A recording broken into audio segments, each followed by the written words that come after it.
Hello there, friends in Christ. You are welcome to the Saints and the Church as we reflect on the readings for the 17th Sunday in the ordinary time year B. The readings for the 17th Sunday present us with the themes of abundance, trust in God's providence, and the transformative power of faith. From the first reading, the prophet Elisha performs a miracle by feeding 100 men with just 20 daily loaves and some fresh grain. Despite the seemingly insufficiency of the food, everyone ate, and there are leftovers, fulfilling the word of the Lord. The readings highlights God's ability to provide abundantly, even from scarce resources, and it invites us to trust in His divine provision. The psalm resonates the divine providence of God by praising the Lord for His greatness and kindness, emphasizing His faithfulness in providing for all creatures. The eyes of all look to you, and you give them their food in due season. This psalm reinforces the message of God's abundant provision and His responsiveness to those who call upon Him.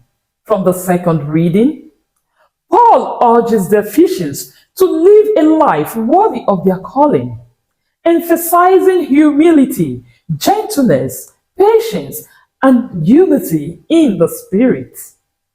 He reminds them that there is only one body and one Spirit, one Lord, one faith, one baptism, and one God who is over all.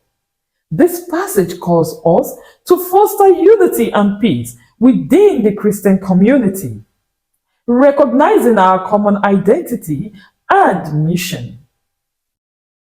In the Gospel reading, Jesus performs the miracle of feeding the 5,000 with 5 barley loaves and 2 fish.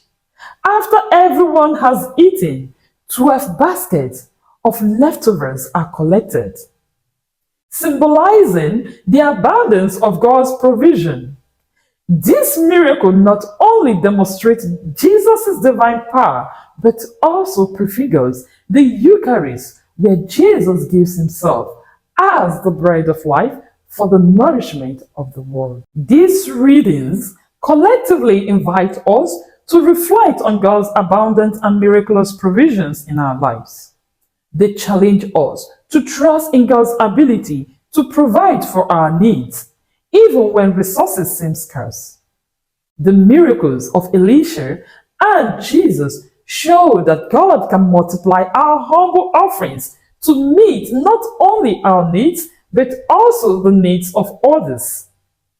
Furthermore, dear friends, the readings call us to live in unity and peace as Paul exhorts in the Ephesians.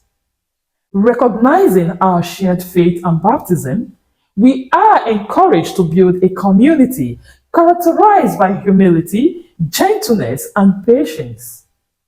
In doing so, we reflect the unity and love that God desires for His people. As we meditate on these readings, let us be inspired to trust more deeply in God's providence, offering our resources generously and working towards unity within our communities. May we also recognize and give thanks for the ways God's abundant providence is given to us, often beyond our expectations.